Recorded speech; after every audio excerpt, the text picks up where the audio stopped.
ለአንድ ኦርቶዶክሳዊ ሰው ጸሎት አለመጸለይ ማለት እግዚአብሔርን አለማመስገን ነው። እግዚአብሔርን አለማመስገን ደግሞ ራሱን የቻለ በደል ነው። ብዙ ሰው ኃጢአት የሚመስለው ሕገ እግዚአብሔርን ማፍረስ ብቻ ይመስለዋል። ግን አለመጸለይ የምስጋና ንፉግነት ስለሆነ ኃጢአት ነው። አለመጸለይ ማለት አንደኛ የፈጠረንን እግዚአብሔር መርሳት ነው። ምክንያቱም አለመጸለይ አንዱ እግዚአብሔርን እያወቀን ግን የመርሳት ምልክታችን ነው። ሰው የፈጠረውን እግዚአብሔርን በመርሳት ምስጋና ለእግዚአብሔር በመንሳት ኃጢአት ይሆንበታል። ሁለተኛ አለመጸለይ ማለት የምስጋና ንፉግ መሆን ነው። እግዚአብሔር እኛን የፈጠረን ክብሩን እንድንወርስ እና ስሙን በምስጋና እንድንቀድስ ነው። ስለዚህ ጠዋት ማታ የማይጸልይ ሰው ማለት የምስጋና ንፉግ የሆነ ሰው ማለት ነው። ሶስተኛ አለመጸለይ የጌታችንን ትእዛዝ አለማክበር ነው። ጌታችን አንዱ ያዘዘን ወይም ተግብሮ ያለን ጸሎትን ነው። ጌታችን በመጽሐፍ ቅዱስ ላይ በተደጋጋሚ ጸልዩ፣ እንዲሁም ጸልዩ ብቻ ሳይሆን ትጋት የታከለበት ጸሎት እንድንጸልይ ትጉና ጸልዩ በማለት አዞናል። ስለዚህ አለመጸለይ ማለት ጌታችን ጸልዩ ያለውን ታላቅ የአምልኮት ትእዛዝ መጣስ ስለሆነ አለመጸለይ ኃጢአት ነው። የአምልኮት ሕይወት የሚተገበርበት ትልቁ መሳሪያ ጸሎት ነው። አንድ ሰው አልጸለይም ወይም አይጸልይም ማለት ከእግዚአብሔር ጋር በአምልኮት ሕይወት አልኖረም ወይም አይኖርም ማለት ነው። ለምሳሌ ጸልዩ የሚለው ቃል በሐዲስ ኪዳን ውስጥ 30 ጊዜ ተጠቅሷል። በብሉይ ኪዳን 17 ጊዜ ተጠቅሷል። ስለዚህ ጸልዩ ማለት አምልኮታችሁን በተግባር ግለጹ ማለት ስለሆነ አምልኮትን በተግባር ወይም በጸሎት አለመግለጽ ኃጢአት ነው። አራተኛ አለመጸለይ ማለት መንፈሳዊ ሕይወትን በተግባር አለመኖር ነው። የማይጸልይ ሰው መንፈሳዊ ሕይወትን በተግባር ሳይሆን በከንፈር ነው የሚኖረው። እግዚአብሔርን የሚወድ ሰው እኔ እግዚአብሔርን እወዳለሁ እያለ በከንፈር የሚናገር ሳይሆን አምልኮቱን በጸሎት የሚተገብር ነው የሚሆነው። ስለዚህ የሚጸልይ ሰው መንፈሳዊ ሕይወትን በተግባር ይኖራል።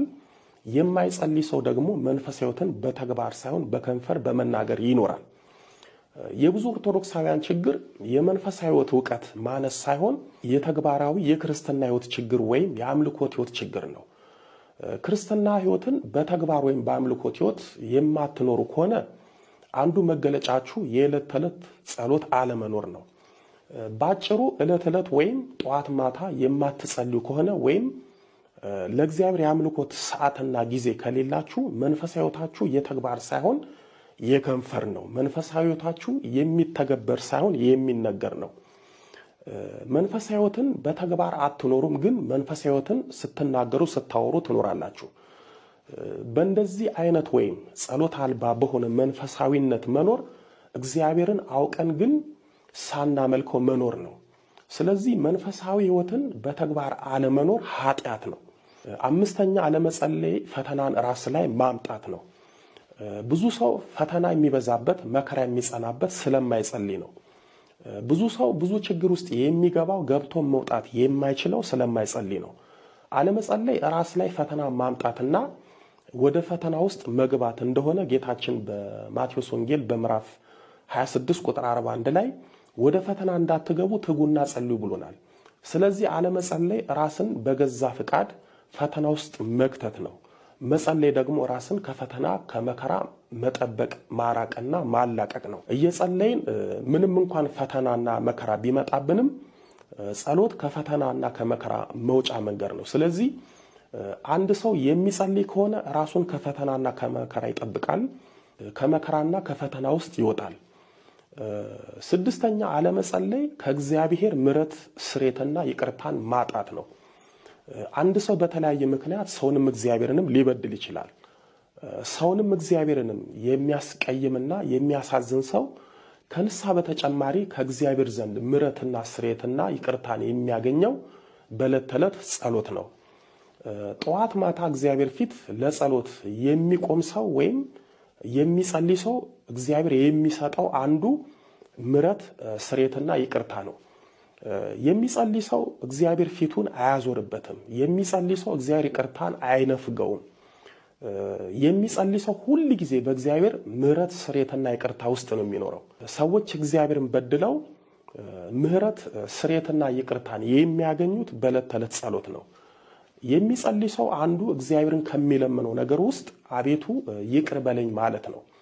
አቤቱ ይቅር በለኝ ማለት ትልቅ የንስሐና የይቅርታ ጸሎት ነው። አንድ ሰው የትኛውንም ጸሎት ሲጸልይ ለምሳሌ ዳዊት ቢጸልይ፣ ውዳሴ ማርያም ቢጸልይ፣ አርጋኖን ቢጸልይ፣ ሰይፈ ሥላሴን ቢጸልይ፣ ሌሎቹንም ጸሎቶች ቢጸልይ በእነዚህ የምስጋና ጸሎቶች ውስጥ ምህረትን፣ ስርየትን፣ ይቅርታን የሚለምኑ ጸሎቶች ወይም አንቀጾች ስላሉ በዛ ይቅርታን ያገኛል። በዚህ በሉቃስ ወንጌል በምዕራፍ 18 ቁጥር 13 ላይ የተጠቀሰውን እንመልከት። ሁለቱ ማለትም ፈሪሳዊና ቀራጩ ጸሎት ሊጸልዩ ወደ መቅደስ ሄዱ። በተለይ ቀራጩ ከመቅደሱ ራቅ ብሎ አይኖቹን ወደ ሰማይ ለጸሎት ለማንሳት ተጨንቆና ተሳቆ አምላኬ ሆይ እኔን ኃጢአተኛውን ማረኝ እያለ ደረቱን ይደቃ ነበረ። ስለዚህ ቀራጩ ሰው ጌታችን ሲመሰክር በቁጥር 14 ላይ ጻድቅ ሆኖ ወደ ቤቱ ተመለሰ ብሏል። ምን ማለት ነው? ኃጢአቱ ተደምስሶለት ስርየትና ይቅርታን ከእግዚአብሔር ዘንድ ተሰጥቶት ተመለሰ ማለት ነው። ወይም በጸሎቱ ጽድቅን አግኝቶ ይቅርታን ሸምቶ ወደ ቤቱ ተመለሰ ማለት ነው። ስለዚህ ሁል ጊዜ መጸለይ ሁል ጊዜ ከእግዚአብሔር ዘንድ ይቅርታን ያሰጣል ማለት ነው። ጠዋት ማታ የማንጸልይ ከሆነ ግን ወይም ሁል ጊዜ የማንጸልይ ከሆነ ሁል ጊዜ ከእግዚአብሔር ዘንድ ይቅርታን አናገኝም።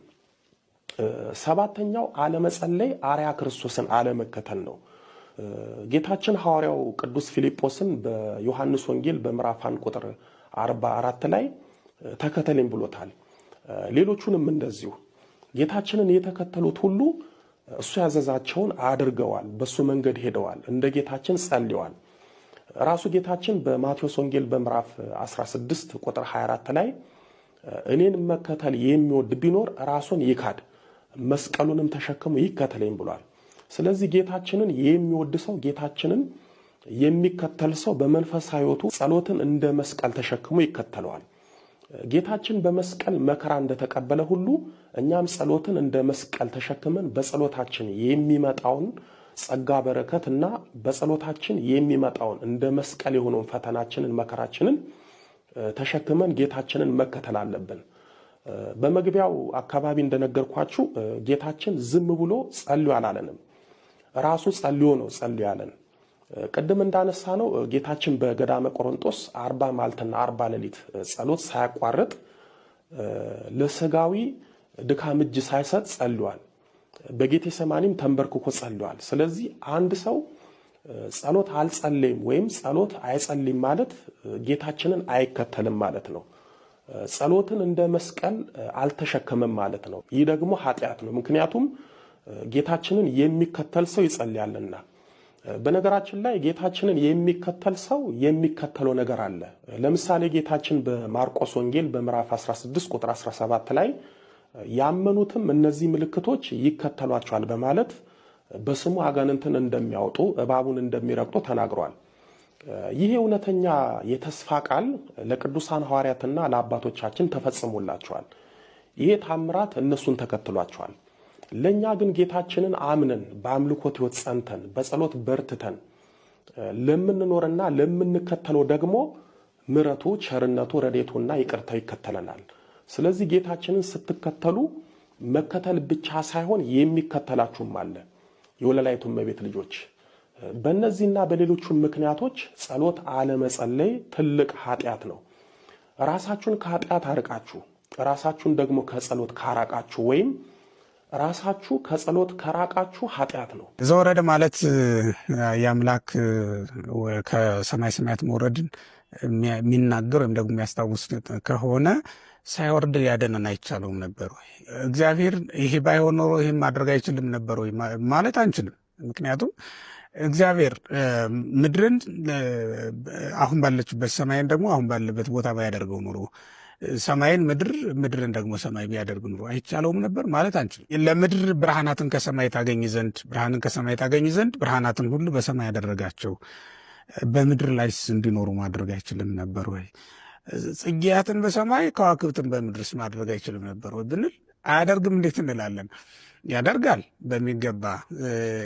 ምድርን በከዋክብት ቢያደምቃት ሰማያትንም በጽጌያት ቢያስውባቸው ቢያሳምራቸው ለአምላክ የሚሳነው ነገር የለም። እውነት ለመናገር አድርጎት ካየነው ዘንዳ እጹብ ድንቅ ብለን እናደንቃለን እንጂ ይሄንንም ለውጦ አሁን ያለውን የምናደንቃቸውን ነገሮች በሙሉ በሌላ መንገድ ለውጦ ቢያቀርብልን ደግሞ ማናደንቅ ልንሆን በፍጹም አንችልም። ምክንያቱም እግዚአብሔር የተጠበበባቸውን እግዚአብሔር በጥበቡ በካህሊነቱ የሰራቸውን ነገሮች በሙሉ ከማድነቅ ውጭ መሆን ስለማንችል ነው። ደግሞ እግዚአብሔር ይህንን ሊያደርገው ስለሚቻለው ነው። ምክንያቱም በስነ ፍጥረት ሕግ እኮ ከዚህ በታች ቀሊላኑ ፍጥረታት አሉ ብለውናል አባቶቻችን። ይሄ ማለት አሁን ያለንበት የቆምንበት የምንረግጠው መሬት ነው አይደል? 4 ባሕርያት ከዚህ በታች አሉ። ምክንያቱም በምን ይታወቃል ካላችሁም በውሃ ይታወቃል። አሁን ከመሬት በታች ውሃን እናገኘዋለን። ይኸውም ሊታወቅ መሬትን በቆፈርናት ጊዜ ውሃ ትሰጠናለች አይደል? እንዲህ ከስር ውሃ አለ። ከዛ በታች ደግሞ ነፋስና እሳት ደግሞ አሉ ማለት ነው። አሁን እግዚአብሔር አይገርማችሁም? ቀሊላኑን ከታች ነው ያደረጋቸው፣ ክቡዳኑን ደግሞ ከላይ ነው ያደረጋቸው ማለት ነው። እና አይችልም ወይ ስንል ቀሊላኑ ክቡዳኑን ተሸክሟቸው እንዲኖሩ እኮ ማድረግ ተችሎታል። ስለዚህ እንዴት ነው የማይችለው? ይቻለዋል፣ እውነት ነው። ግን በዚህ መንገድ ሊያደርገው ደግሞ ፈለገ። ምክንያቱም በመውረዱ ነው ፍቅሩን ማወቅ የምንችለው፣ በመውረዱ ነው ሊዳሰስልን የቻለው። እግዚአብሔር ባይወርድ ኖሮ እንዴት ልንዳስሰው እንችል ነበረ? እግዚአብሔር በመካከላችን ባይመለስ ኖሮ ምድራችን እንዴት ትፈወስ ነበረ? ይሄን በሌላ መንገድ ከሚያደርገው ይልቅ አሁን ባደረገው መንገድ ሲያደርገው የበለጠ እግዚአብሔር እንደሚወደን ተረዳን ማለት ነው። በጣም የሚገርም ነው። በእርግጥ እውነት ለመናገር ያኔ በገነት መካከል ራሱ እግዚአብሔር በመጣ ጊዜ በአዳምና በሔዋን መካከል እነዚያ የበደሉት አዳምና ሔዋን የሰው ድምፅ እያሰማ የሰው ዳና የሰው ኮቴ እያሰማ ባይመጣ ኖሮ እግዚአብሔር ደንግጠው ነፍስ ከስጋቸው አልተለየችም ነበር። በሌላ መንገድ ቢመጣ ኖሮ ግን እንዳይደነግጡ የሰው ዳና እያሰማ የሰው ኮቴ እያሰማ መጣ። አዳምም ምን ብሎ ለመናገር በቃ በገነት መካከል ስትመላለስ ድምፅህን በሰማው ጊዜ ፈራሁ ነው ያለው። ድምፅህን በሰማው ጊዜ ነው ያለው። እንግዲህ ተመልከቱ፣ በሚያስፈራ በሚያስደነግጥ ድምፅ አይደለም የመጣው። እግዚአብሔር ሲመላለስ ድምፁን ነው የሰማው ማለት ነው። ያን ጊዜ ተደበቀ፣ ተሸሸገ ማለት ነው። መደንገጡ በቀላል ሆነለት ማለት ነው። እኛ እኮ ማለት የመብረቅ የነጎድጓድ ድምፅ የሚያስደነግጠን ከቆምንበት ስፍራም ያናውጠን አይደለን እንዴ? ነፍሳችንን የሚነጥቁን ነገሮች በጣም ብዙ ናቸው። ግን እግዚአብሔር እንደዛ እንዳይሆን አድርጎ ነው የመጣው። ልብ በሉት። ሰዎቹ እንዳይፈሩት እንዳይደነግጡለት ሆኖ ነው የመጣው ማለት ነው። እንዴት እንደምንደነግጥ መረዳት ተፈልጉ ከሆነ በማቴዎስ ምዕራፍ 17 ላይ የተቀመጠውን በሉቃስ ምዕራፍ 9 ላይ የተመዘገበውን የደብረ ታቦርን ታሪክ ብንመለከት እኮ እግዚአብሔር ትንሽ ከፍ ባለ ጊዜ ወይም ደግሞ የልዕልናውን ምስጢር በጥቂቱም እንኳን የመለኮቱ ምስጢር በፊታችን በገለጠው ጊዜ ማንም ቆሞ መመልከት እንደማይችል አልተረዳንም እንዴ? ጴጥሮስ፣ ያዕቆብ፣ ዮሐንስ የሚባሉት ፍጥረታት ደቀ መዛሙርት እንዲሁም ኤልያስ፣ ሙሴ የተባሉ ታላላቅ ነቢያት በእግዚአብሔር ፊት በክብሩ ፊት ማለት ነው በክብሩ ነጸብራቅ ፊት መቆም የማይቻላቸው ሆኖ የሆነውን ነገር አይተናል አይደል እንዴ? ወድቀው አልታዩም እንዴ? ሐዋርያት ኤልያስ፣ ሙሴ ወደ መጡበት አልተመለሱም እንዴ? ሙሴ ትሄጊሰኒ መቃብሬ ወይም መቃብሬ ትሻለኛለች አላለም? ኤልያስስ በሰረገላ ወደ መጣበት አልተመለሰም? የእግዚአብሔርን የክብሩን ነጸብራቅ ማየት የሚቻለው ማን ነው? እውነት ለመናገር እግዚአብሔር ባይወርድ ኖሮ ልንመለከተው እንችል ነበር እንዴ? ስለዚህ እግዚአብሔር እንድናየው ሆኖ ነው የመጣው ማለት እንድናየው ይፈልጋል። ምክንያቱም እሱን በማየት ነው መዳን የምንችለው። እኛ እንድናውቀውም ይፈልጋል እግዚአብሔር። ምክንያቱም ሕይወት ያለችው እሱን በማወቅ ውስጥ ነው። ምክንያቱም በመጽሐፍ ቅዱስ ምን ተብሎ ተጽፏል? በዮሐንስ ወንጌል ምዕራፍ 17 ላይ አንተን ያውቁ ዘንድ የዘላለም ሕይወት ይህች ብቻ ናት ይላል አምላካችን መድኃኒታችን ኢየሱስ ክርስቶስ ሲናገር። እሷም አንተን ማወቅ ናት ነው የሚለውና እግዚአብሔርን ማወቅ ሕይወት ከሆነ እንድናውቀው ሆኖ ነው የመጣው እግዚአብሔር። ከአቅማችን በላይ ያልሆነ እውቀት ሆኖ ከአእምሯችን በላይ እኮ ነው አይደል? እግዚአብሔር ግን እንድናውቀው ሆኖ ነው የመጣው። ከፀሐይ ብርሃን እንኳን ባነሰ ሁኔታ የፀሐይን ብርሃን እንኳን ትክ ብለን መመልከት ማንችልበት ጊዜ አለ አይደል? አይናችን የሚፈራበት ጊዜ። ግን ከዛም እንኳን ባነሰ ሁኔታ ሆኖ ስለመጣልን ማየት ቻልን ማለት ነው። አየነው፣ ዳሰስነው፣ ዳንበት። ሕይወት መጣች፣ አየናት፣ ዳሰስናት ይላል ዮሐንስ በመልእክቱ ላይ በአንደኛይቱ መልእክቱ ምዕራፍ 1 ላይ ሕይወትን አየናት፣ ዳሰስናት። ሕይወትን እንድንዳስሳት ሆና ነው የመጣችውና ለምን ወረደ ካላችሁን እንድንዳስሰው ስለፈለገ ነው እግዚአብሔር። እንድናየውም ስለፈለገ ነው እግዚአብሔር። እንድናውቀውም ስለፈለገ ነው። እንድንቀምሰው ነው የፈለገው እግዚአብሔር። ስለዚህም ነው የሚበላ የሚጠጣ ሆኖልን ነው የመጣው። በሚገባን በሚገባን ልክ ሆኖ ይመጣ ዘንድ ስለፈለገ ነው እንግዲህ አምላካችን በዚህ ሁኔታ የተገለጠው እንጂ እሱ ባይወርድ ባይወለድ እዛ ሆኖ ማዳን አይችልም ወይ? እንዴት ነው? ምክንያቱም ሰማይን በሰራ ጊዜ የት ሆኖ ሰራው? ሰማይን ምድር ላይ ሆኖ እኮ ሰማይን መስራት ይችላል። ከሰማዩ በላይም ሆኖ ደግሞ ምድርን ሊሰራት ይችላል። ምክንያቱም በሱ ዘንድ ምድርን ሰማይም በፊቱ የተዘረጉ ናቸው። ምክንያቱም ከፊቱ የራቀ ምንም ነገር የለም። ከፊቱ የራቀ ምንም ነገር የለም።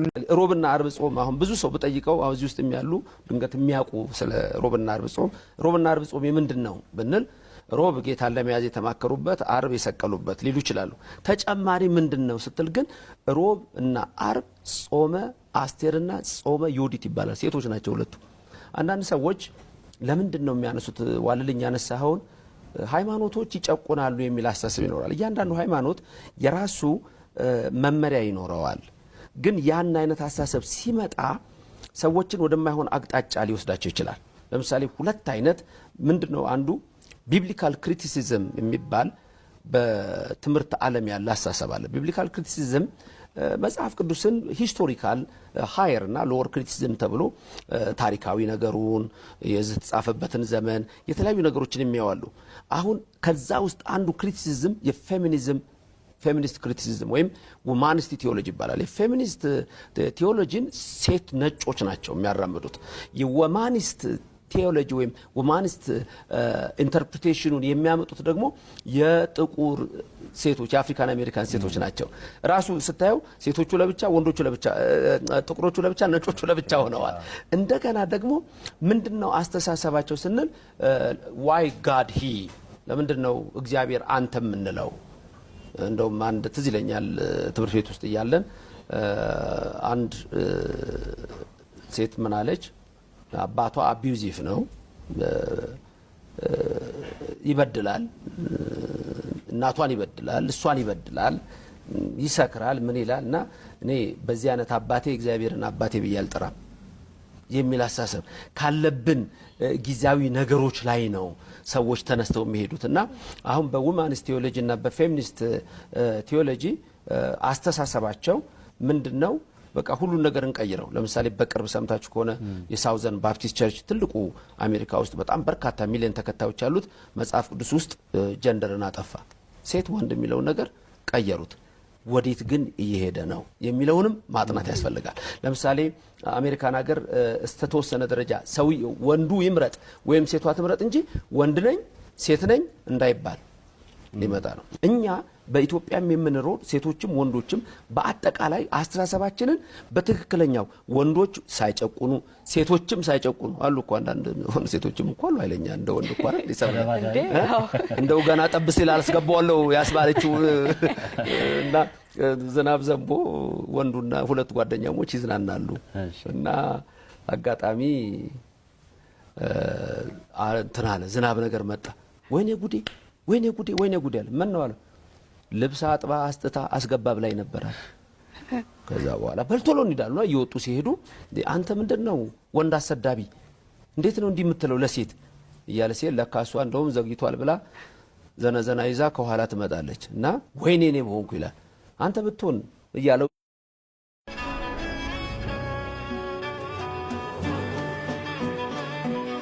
እየተነጋገሩ ከዛ በኋላ ዞር ብላ ሲያያት የምታስፈራናት እና አንተስ ብትሆን ስለው ገና ሲያስጎመግም ጠብ ሳይል ጠቅልያ ያስገባል።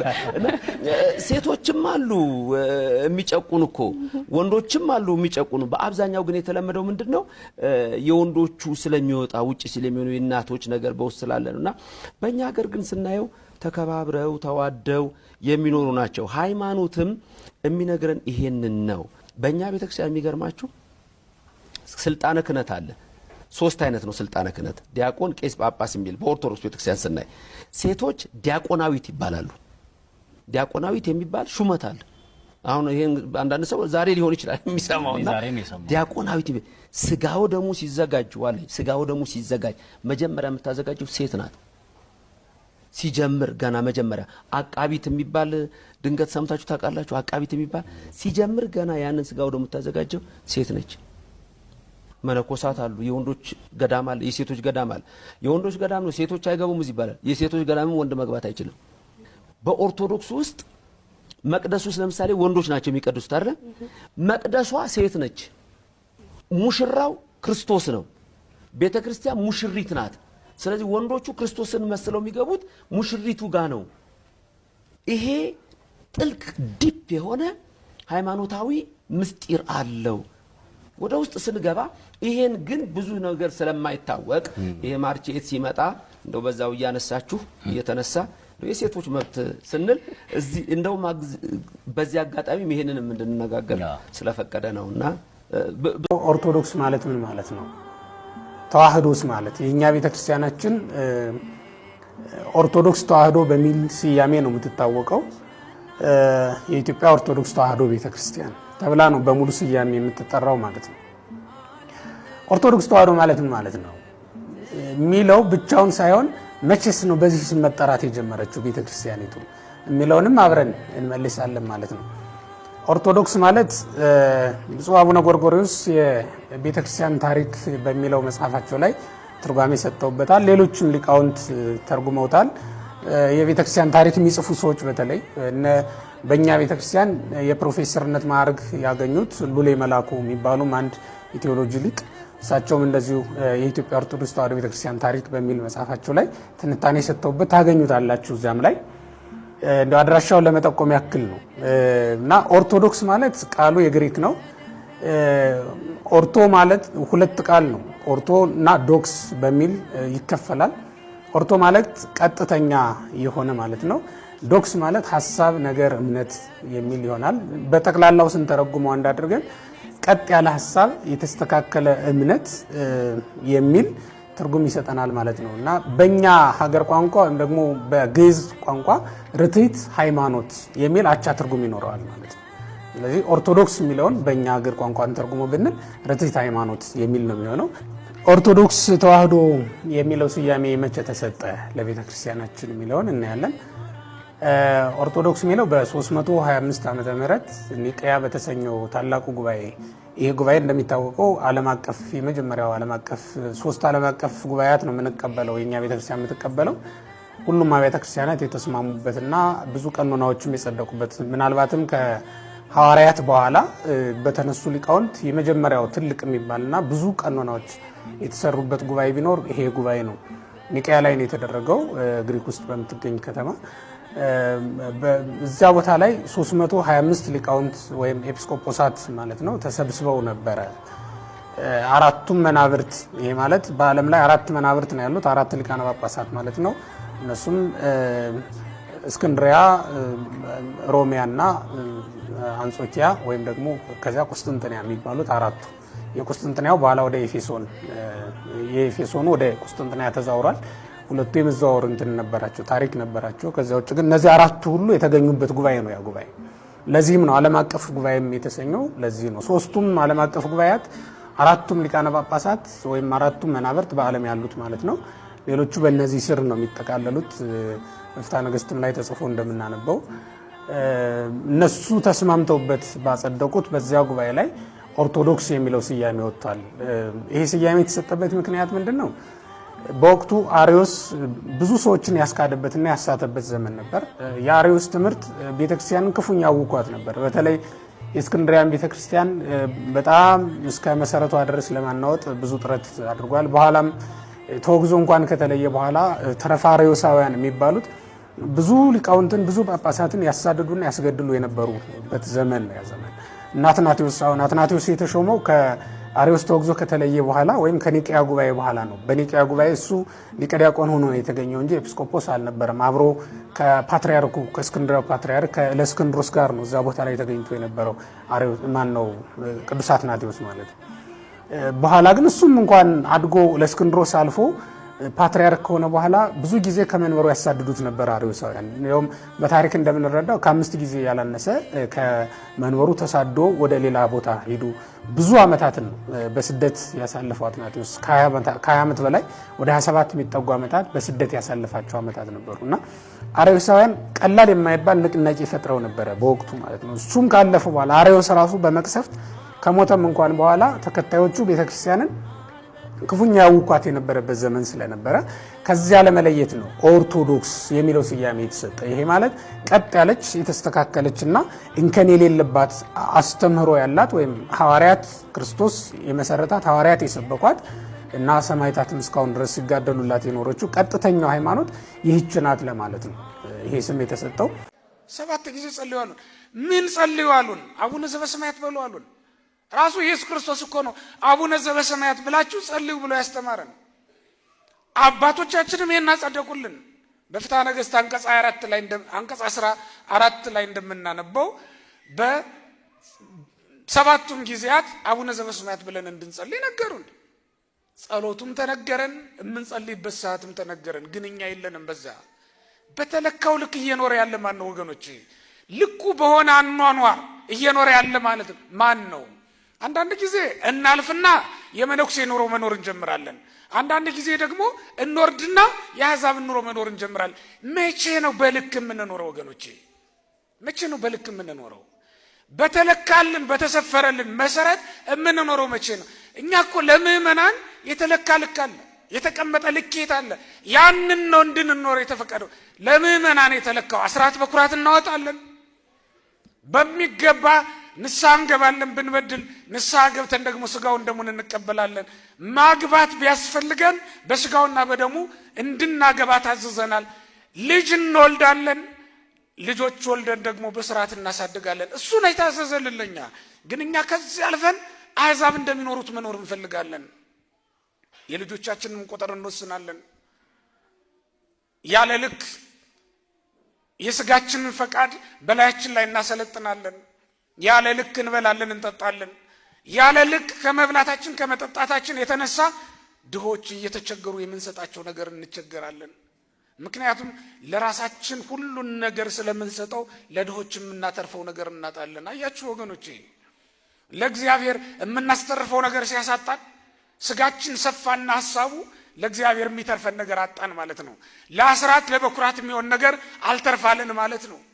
ለጸሎት የሚሆን ጊዜ አጣን ማለት ነው። ምክንያቱም ሌሊቱን ሙሉ እንተኛበታለን፣ ተኝተን እናሳልፈዋለን። ስለዚህ ምን ይሆናል?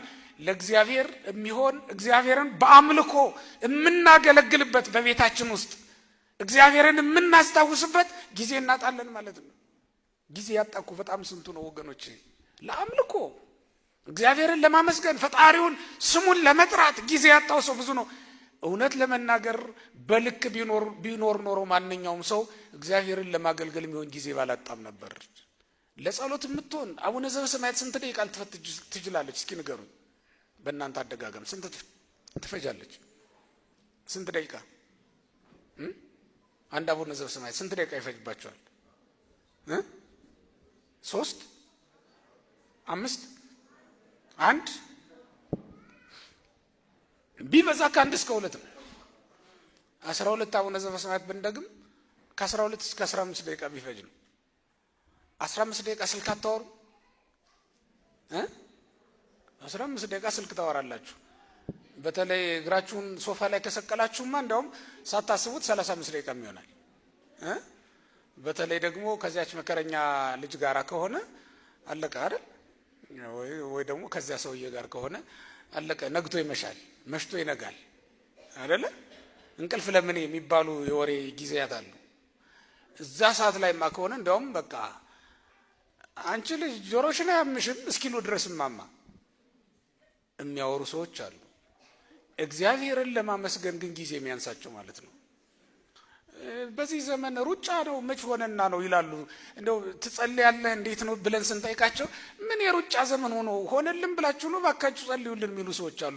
በቁማቸው ፍታት እንዲፈታላቸው የሚፈልጉና ገንዘብ ሰጥተው ጸልዩልን የሚሉ ማለት ነው። ጉቦ ከፍላችሁ የምትገቡባት መንግስተ ሰማያት እኮ የለችም። ማን ያስተማራችሁ እንደዚህ ብሎ? አገልግላችሁ የምትወርሷት መንግስተ ሰማያት ናት ያለች። ራሳችሁ በመሳተፋችሁ የምታገኙት ቅድስና ነው ያለው እግዚአብሔር ቤት ውስጥ እንጂ እንደው ገንዘብ ከፍላችሁ መኪናችሁን እንደምታሳጥቡ ሰውነታችሁንም ገንዘብ ከፍላችሁ ማሳጠብ ነው እንደምትፈልጉት። ነፍሳችሁን በእንባችሁ ነው ማሳጠብ ያለባችሁ። ነፍሳችሁን ማንጻት ያለባችሁ በጾማችሁ በጸሎታችሁ እኮ ነው ሰውነታችሁን መቀደስ የሚገባችሁ ክርስቲያኖች። በልክ ብንኖር ኖሮ በእውነት ለእግዚአብሔር የሚሆን ጊዜ እናጣና በልክ እናውራ፣ በልክ እንኖር፣ በልክ እንመገብ። በልክ አለመብላታችን ነው ለጽኑ እንቅልፍ የዳረገና። እኔው ሌሊቱን ሙሉ እንደ ግንድ ተረብርበን እንድናድር የሚያደርገን እኮ በልክ አለመብላታችን ነው። ያ ደግሞ ወደ ምን ይወስደናል? በልክ እንዳንኖር። ያ ማለት በአንድ ሚስት በአንድ ባል ተወስኖ ከመኖር ውጭ ያደርጋል ማለት ነው። የስጋ ጥጋብ ልክን ያፈርሳል። አሁን ስጋው እየወፈረ ሲሄድ የሰው ልጅ ምን ይሆናል ማለት የሱሪው ቁጥርም ምን እያለ ይሄዳል? እየሰፋ ይሄዳል አይደል? የቀድሞ ቁጥሩን ይህን ወገን ይህን ሰይጣን እኛ ልናወጣው ያልቻልነው ለምንድን ነው አሉት። ኢየሱስም እንዲህ አላቸው፣ ዝንቱ ዘመድ ኢይወጽእ ዘእንበለ ጾም ወበጸሎት አላቸው። በግዕዙ ይሄ ነው። በአማርኛው ደግሞ ይህ ወገን በጸሎትና በጾም ካልሆነ በምንም ሊወጣ አይችልም አላቸው። ይህ አይነት ሰይጣን በጾምና በጸሎት ካልሆነ ሊወጣ አይችልም አላቸው። ያንፈራገጠውን መንፈስ፣ አረፋ የሚያስደፍቀውን መንፈስ፣ ዲዳውን መንፈስ፣ የሚጥለውን መንፈስ፣ የሚያደርቀውን መንፈስ፣ ጥርሱን የሚያፋጨውን መንፈስ፣ ከልጅነት ጀምሮ የተቆራኘን መንፈስ የምታወጡት በሁለት ትልልቅ መሳሪያዎች ነው፣ በጾምና በጸሎት። ኢይወጽእ ዘእንበለ ጾም ወበጸሎት፣ በጾምና በጸሎት ነው የምታወጡት። ኪንግ ጄምስ ላይ ባይ ፕሬየር ኤንድ ፋስቲንግ የሚለው ተጽፏል። በሌሎች መጽሐፎች ላይ ግን ከጾም ጋራ ትልቅ ችግር ስላለባቸው ተመልከቱ። ተቆነጣጠሉ መጽሐፍ ምንላችሁ እንግዲህ ይሄን ከጾም ጋራ ትልቅ ችግር ስላለበት ይሄንን ሰይጣን ድል የሚመታው መሳሪያ ተመልከቱ። ድል የሚመታው መሳሪያ ጾም ለምንድን ነው ትልቅ መሳሪያ ሆኖ ሰይጣንን ለማስወጣት? አስበልቶ ነው የጣለው። አዳምና ሔዋንን አስበልቶ ነው የጣለው። ጾማቸውን ያስገደፋቸው። እንዳትበሉ ያለው እኮ ጾም ነው፣ የጾም ስርዓት እኮ ነው። ዘፍጥረት 3 ላይ በእባብ ተመስሎ መጥቶ ግን አስበላቸው። አሁንም ለሱ የሚረዱ ሰዎች ጾምን ቆርጠው ከመጽሐፍ ውስጥ አወጡት፣ ቀንጥሰው ጣሉት። ይሄንን ነው እንግዲህ እምነት ብለን የምትሄደው፣ ይሄንን ነው እንግዲህ የምትሰብኩት። የፕሮቴስታንት እምነት ተከታዮች ይሄን ትምህርት እንደምትከታተሉ አምናለሁ። እንዴት ነው ይሄን የምትቀበሉት? እንዴት ነው ለሰይጣን ቲፎዞ የምትሆኑት? እንዴት ነው ከሰይጣን ጋር የምትሰሩት? ሐዋርያው ጳውሎስ እንዳለ ከአጋንንት ጋር የጽዋ ማህበርተኞች ያደረጋችሁ ነገር ምንድነው? ጾምን ከመጽሐፍ ውስጥ ተቆርጦ 7 አጽዋማት በኢትዮጵያ ኦርቶዶክስ ተዋሕዶ ቤተክርስቲያን ውስጥ ተወስነው ጾም አያድንም፣ ጾም ትርጉም የለውም፣ ጸሎት ብቻ ነው፣ በጸጋው ድኛለሁ የሚለውን የዲያብሎስን ስብከት እንዴት ስብከታችሁ አደረጋችሁት? ተመለሱ፣ አስተውሉ፣ ኑ እዩ። ደቀ መዛሙርቱ መፈወስ አቅቷቸው አይደለም፣ ትልልቁን መሳሪያ ግን ጾምና ጸሎትን ሊነግራቸው ነው። በእንግሊዘኛው ላይ this kind can come out only by prayer and fasting የሚለውን only by prayer ነው የጻፉት። ሶስቱንም ይዋቸው እዚህ ጋር መጀመሪያ ላይ በግዕዝ፣ ቀጥሎ በአማርኛ፣ ቀጥሎ በእንግሊዘኛ እዩዋቸው። እነዚህን ቃላት ተመልከቱ፣ በደንብ ልዩነቶቹን እዩ። ግዕዙ ምንድነው የሚለው? ዝንቱ ዘመድ ኢይወጽእ ዘእንበለ ጾም ወበጸሎት ይላል። አማርኛው ምንድነው የሚለው? እንደተጻፈላችሁ ይህ ወገን በጸሎትና በጾም ካልሆነ በምንም ሊወጣ አይችልም ይላል። አብዛኛው የእንግሊዘኛ ቨርዥኖች ደግሞ ሶስተኛ ላይ እዩት። this kind can come out only by prayer ነው የሚለው። የኪንግ ጄምስንም አስቀምጥላችኋለሁ በሶስተኛ ላይ by prayer and fasting ነው የሚለው። የመጨረሻው ላይ ደግሞ እዩት ምን ብለው አብዛኛው ትርጉም እንደሚከተሉት only by prayer፣ this kind can come out only by prayer ብለው ነው የጻፉት። አያችሁ፣ ጾም ተቀንጥሶ ወጣ። ለዚህ ነው ጾም የለ፣ ጸሎት የለ፣ ሮብ ዓርብ የለ፣ ምን የለ። የሥጋ አካሄድ ማለት እኮ ነው። ለሥጋ የሚመች እኮ ማለት ይሄ ነው ወገኖቼ። አያችሁ መጽሐፍት እንዴት እንደተጣመሙ፣ እንዴት እንደወጡ፣ እንዴት እንደተቆረጡ። በእርግጠኝነት ብዙ ነገር ተምራችኋል ብዬ አምናለሁ ወገኖቼ። እንዲህ ባለ ሁኔታ ነው ብዙዎች የጠፉት፣ ብዙዎች ወደ ስተት የሄዱት፣ ብዙዎች ከእውነተኛ ቤተክርስቲያን የወጡት። አስተውሉ፣ መርምሩ፣ ወደ እውነተኛው ቤት ተመለሱ፣ ንስሐ ግቡ። ንስሐ ብትገቡ ትድናላችሁ ብሏልና እግዚአብሔር የንስሐን መንገድ ያሳያችሁ። ኦርቶዶክሳውያን ለስንት ሰው አዳረሳችሁ ይህን ትምህርት? ለስንት ሰው ነገራችሁ? ለስንት ሰው አስተላለፋችሁ? መንፈሳዊ ግዴታችሁን ተወጡ። ሀገራችንን ሰላም፣ መላውን ዓለም ሰላም ያርግልን። እመቤታችን አትለየን። የሰማችሁትን በልባችሁ ጽላት ይጻፍላችሁ፣ ከሚያስጨንቅ ነገር ይሰውራችሁ፣ ክፉ አይንካችሁ።